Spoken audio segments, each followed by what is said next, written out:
Hello everybody, it's Pineapple here, back with another video. So today I wanted to give a in-depth explanation behind my deck building philosophy and moreover how to play my hyper-aggressive Temple of the King's Labrynth build. I think it's probably the most fun way to play Labrynth. I really don't like Skill Drain Turbo. If I wanted to play Skill Drain Turbo, I would play Outglitch. Personally, I don't want to play Skill Drain Turbo. And so today I'm just trying to give my thoughts on the individual card choices I made regarding Labrynth and how I build it and how I play it, because I think the most fun way to play this deck is to build a hyper-aggressive variation of it that relies heavily on your engine. So first up, let's get into card by card. You have Triple Lady. This card does everything for the deck. She is untargetable and she's indestructible as long as you control a set card. Trust me, you're going to control a set card. We want to see her as much as possible. She gets the deck rolling. She searches all of our normal traps, which thanks to Temple of the Kings will pretty much always be online. The deck very much functions and relies on her, and she is very, very integral. I can't stress enough that her effect that when a normal trap is activated, the ability to just set any normal trap from your deck to your field, how powerful that is. I really can't. She's unbelievable. The fact that she's a 3k body as well is just, oh my god. To top that off, she summons herself from hand, which makes her not a brick, so unlike Lovely, you don't have to worry about drawing her.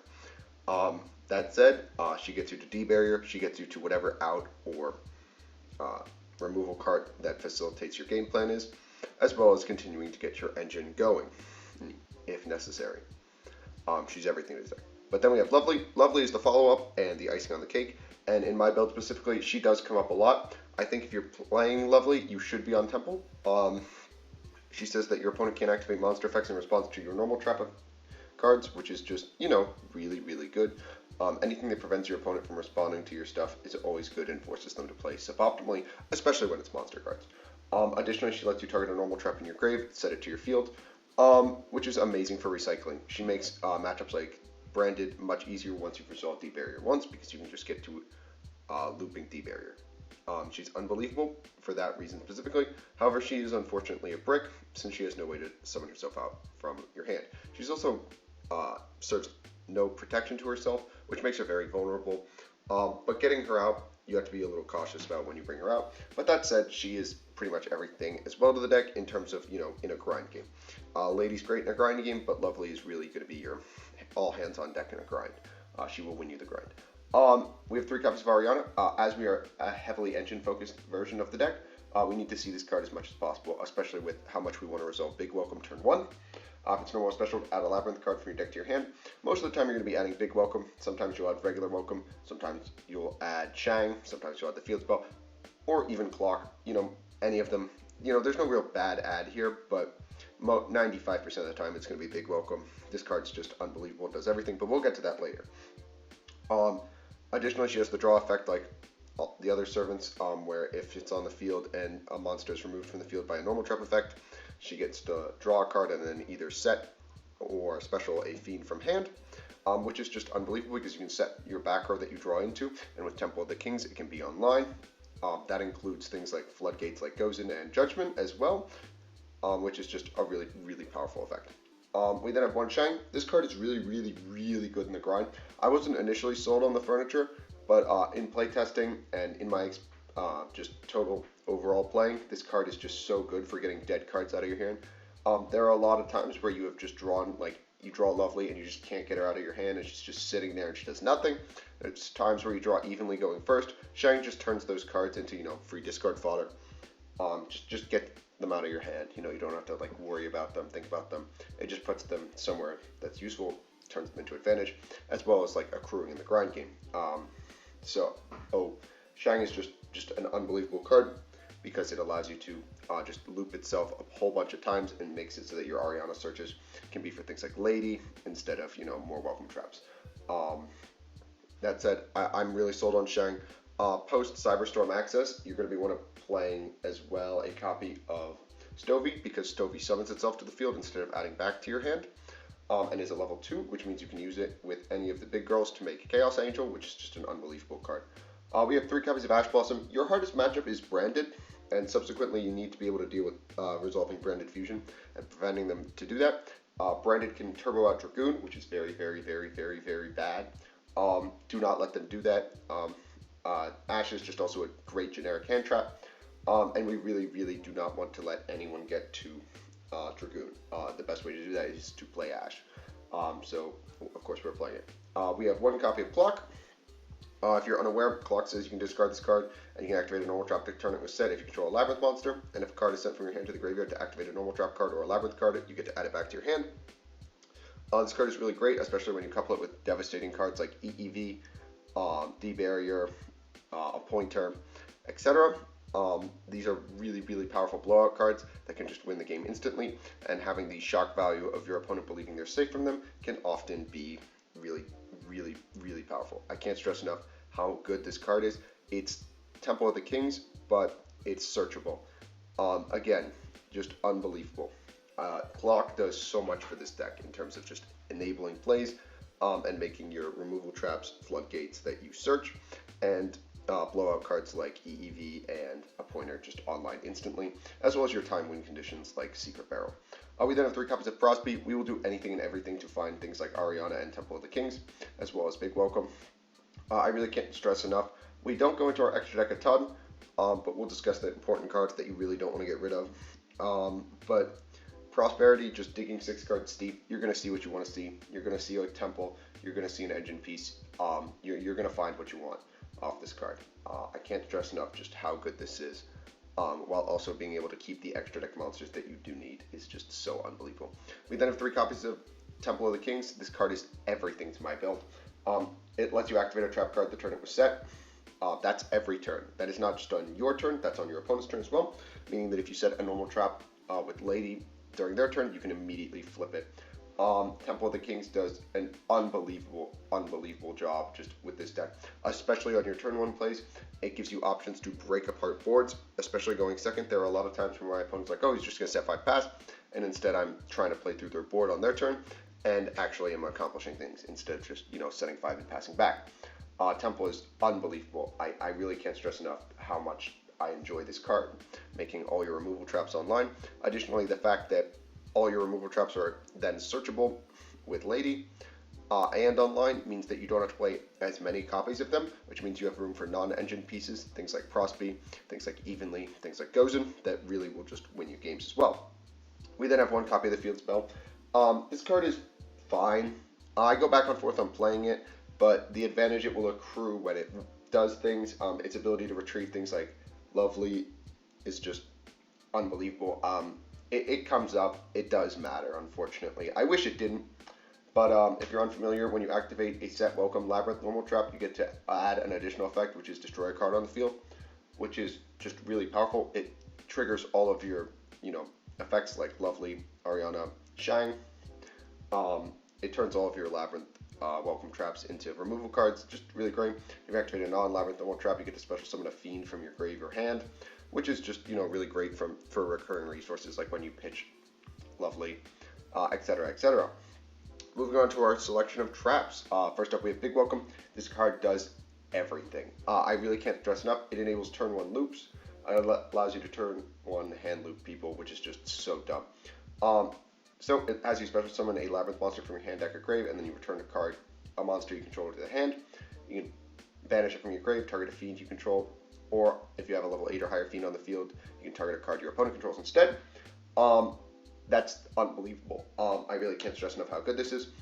So your turn 1 play, if you have Ariana and Temple, you get to normal summon Ariana, search Big Welcome, activate Temple, and then you get to flip up Big Welcome, summon Lovely, and Lovely will, loop a card out of your opponent's hand and then reset Big Welcome, which is, really, really good. You don't lose any advantage, and you have follow-up for next turn, and you're just taking a card out of your opponent's hand. Its effect in the graveyard is also really, really, really powerful. I can't stress enough just how powerful it is to be able to use it to dodge things like Imperm, just to get Ariana back to hand.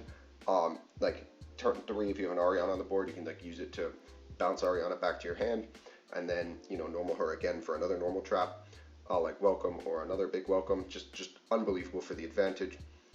Your trap deck, you need all the grave help you can get. This card's just unbelievable. Actual custom card here.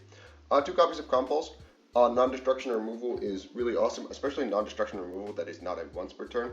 It does suck that it targets, but it's compulse. Sometimes you just need to bounce something to hand.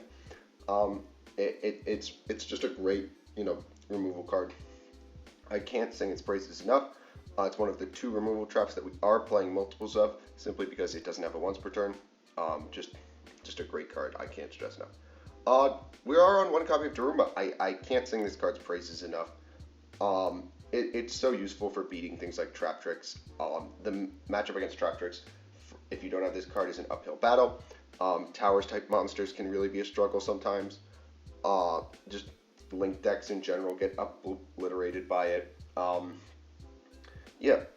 It's Daruma. It's so unbelievable. I can't believe this card is really great. The thing that it's best for that I've found is outing things like Dragoon. Dragoon is your worst nightmare. He just represents the most huge fucking asshole ever, and I can't stress enough how bad Dragoon is. This is one of the 2 cards in the deck that has the ability to out Dragoon consistently, but you really gotta find ways to out Dragoon, and this is one of them. You really need him to Book of Moon that Dragoon, so that then you can clear it with something else like an Entest Pop. We then have 1 copy of D-Barrier. This card reads Win the Game. It's searchable. I can't stress enough. It's D-Barrier. Ban this card, please. But at the same time, it's D-Barrier. It's an insta-win card, especially when you're turboing out Temple and Lady. It means that it's pretty much always going to be online, basically directly from deck. D-Barrier is just an insta-win card. Just an unbelievable card. We're on 2 copies of Punishment. I get that it's a hard once per turn. I really don't like playing cards that are my removal back row traps that are hard once per turns. But that said, Punishment is just such a good card that I can't justify playing it at less than 2. Seeing it in your opening hand is great, and subsequently you do have to play it at 2.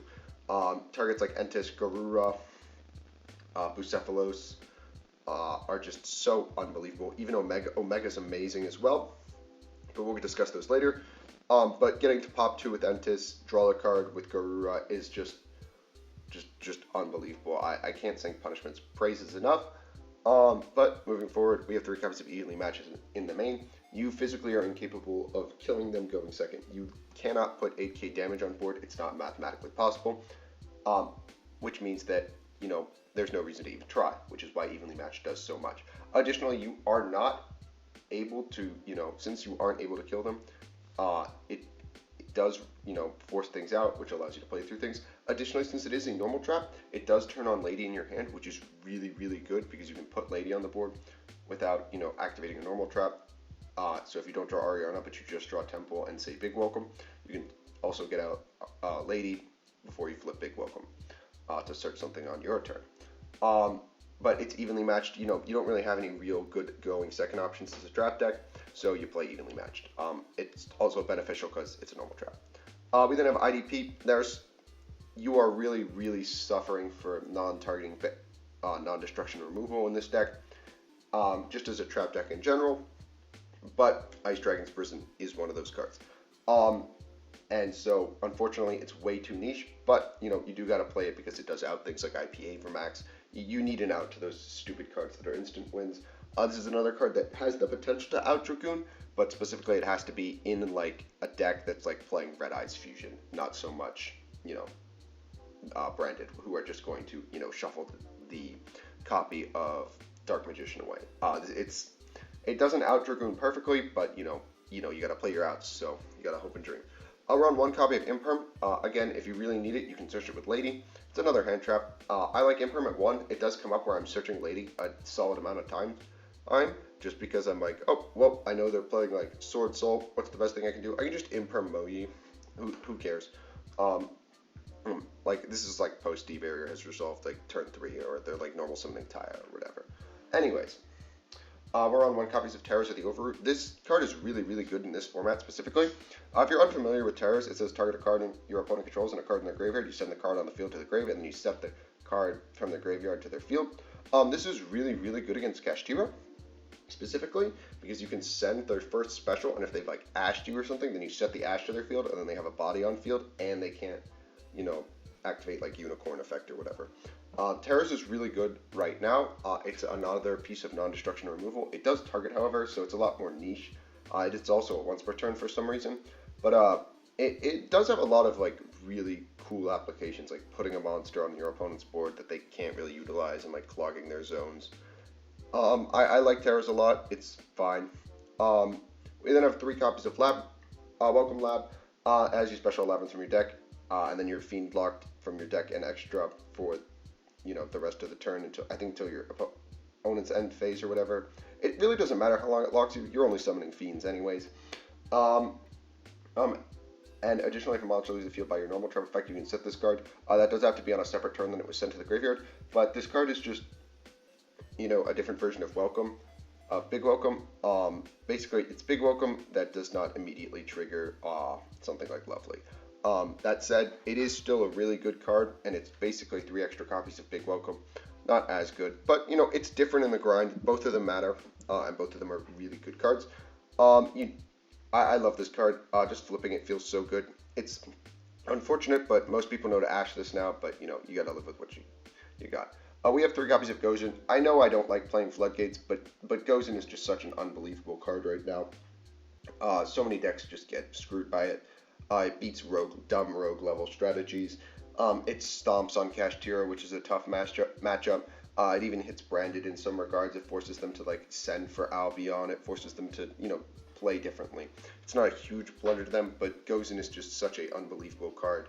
It cuts off things like Trap Tricks from Redoer. It just does a whole lot that a lot of people don't notice, and subsequently you can play under it basically for free. The only real card that you're ever going to make that might hurt you is Goddess, and IDP can't really play under it. It also prevents you from getting like Kaiju'd or Lava Golemed, which can really suck. You do not want that to happen to you. And subsequently, you play Gozen. In the extra does matter. 2 copies of Karura, mostly just so that they can't rip both with Kashtira, although they should just go for Bucephalus. But if you lose Bucephalus, you still have Underworld Goddess. But whatever. So sending Garura as a punishment target doesn't really come up. The big thing you're sending is Bucephalus to send Garura, and then draw a card. But drawing a cards like as a trap deck is always good. You want to continue to just have that advantage. You don't want to sputter out. We have 2 copies of Entis. Entis is so good as your punishment target. I don't know why this card has 2500 attack. Thank God it does though. But just getting to pop 2 cards is just so good. I can't stress this enough. We have 1 copy of Omega as a punishment target. Omega shines as a punishment target. Mostly because you can use him to put back your Big Welcome, which is just a really hilarious play, which means you can constantly just be looping Big Welcome bounces like every single turn. You don't need to be setting a new one. You can just continue to loop it with Omega. We have 1 copy of Zeus just in case we want to make Zeus. 1 copy of Wave King Caesar. He's a vanilla who can go into Deus Machinex. 1 copy of Exciton Knight. Wiping board states is crazy. 1 Dugaris just to bring stuff back and enable OTKs. Additionally, if we're really desperate, we can draw, but I don't see that happening because the only way you're making it is with Ariana, who's searching. But whatever. We have 1 copy of the absolutely awesome Link 5 Bucephalus, who when he's sent to the graveyard, he lets you send a winged beast, etc. to the graveyard from your extra deck, and subsequently allows you to bin Garura. He turns popping a huge body into a draw, which is just unbelievable. We have 1 copy of Underworld Goddess. This card does come up a lot, and since you're playing in Engine, you actually have a lot of different ways to make it. Normal summoning Ariana and going for Lady means that you can link for Muck, and you can use Muck to bring back another one, which gives you 3 link materials, and another body on board can get you to 4. Subsequently, Temple of the Kings allows you to, flip Welcome Traps in order to put a 4th body on board to link away. She's playable under Welcome Labrynth. The only thing that you can't make Goddess under is Gozen, because unfortunately she's a light instead of a dark, because, I don't know why.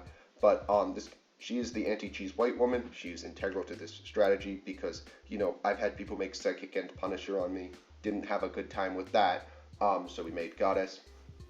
I've had people make the Arrival Cyverse. This card comes up a lot more than you think. She does matter, and you should love and appreciate her. We have 1 copy of Nightmare Phoenix. Some people are citing Royal Decree. Don't let them. Again, Ariana is a 1-card link too because you can search Lady and then summon Lady. Additionally, because it is a Fiend, you can play it under welcome. Hooray! I love that the nightmares are fiends. It's actually so important. But the best card we have is Muckraker. Muckraker is unbelievable. I really cannot stress how good this card is. It can't be used as a link material the turn it is summoned, unfortunately. But, you know, whatever. If a card you control... Listen, the only text you need to know is that it says you can discard a card and special a fiend from your grave. The most important thing about that is that you can use it to out things like Jinzo and Denko.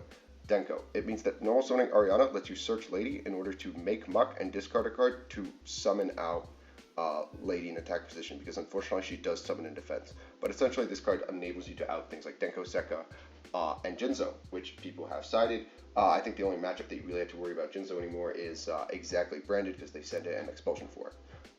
In the side we have 3 copies of Nibiru. Nib is just really great going second, especially against Kashtira if they aren't making a Rise Hard pass. But that said, it's Nibiru. It can end games immediately. I can't stress enough how good Nib is. 2 copies of Golem. I go back and forth on 3, but you know, for the most part, I'm pretty happy with 2 Golem. Golem's just really, really, really powerful, especially when you Golem them. Special out your guys and then proceed to, you know, goes in them in the draw phase, locking them into fire.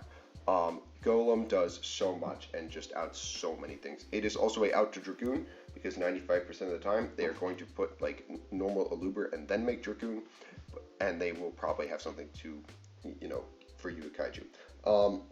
That said though, this could be Kaiju's if you really, really, really want to hit Dragoon specifically, but that said, you know, it's fine. We have 1 copy of Duster. Again, sometimes you play against Trap Tricks, you just want to Duster them. Sometimes you play a Mirror, sometimes you play Lich. Duster's just great, it's a good side card. 1 copy of a Pointer. This card is searchable in this deck. Going first, this is your best card. It lets you snipe the evenly out of their hand, it lets you, you know, take whatever you need. It also grants hand knowledge, which is just really powerful. I think everyone knows exactly how good a Pointer is now at this point in the game. But that said, it's even more powerful because it's searchable in this deck. 1 copy of EEV. Again, it's searchable in this deck. Your guys are big dark monsters. EEV's great, especially when you have comboed it with a Pointer already. You can call what you want specifically. In some matchups it reads win the game, in some matchups it doesn't. Regardless, it's still an unbelievable card, and I can't stress this enough. I'm on 1 copy of Secret Barrel. If you're wondering why, this is a time win con. If you're playing online, this can be the 3rd Lava Golem, but I think you have to have a time win con, just, you know, just in case. I know you're playing Judgments, and you're probably going to lose out on time to the Judgments, but that said, you gotta have a win. You gotta have a time win con, just in case. 3 copies of Imperial Iron Wall. At first I wasn't really sold on this card, but holy crap, it's so good. I really can't stress enough how much this like hurts so many different decks. Kashtira can't play under this. It's very difficult for Kashtira to play under this. It beats things like Cosmic Cyclone. It beats Evenly Matched. So many of your problem cards are resolved with Imperial Iron Wall. The fact that it's continuous is great. You could play Lancia. It does cut off your big welcome bounce, but at the same time, you're not losing that much. If the deck loses to Imperial Iron Wall, you losing big welcome does not end the game. I love Wall. I can't stress enough how much you should be playing this if you are playing Lab. It will cost you IDP, but we do not care.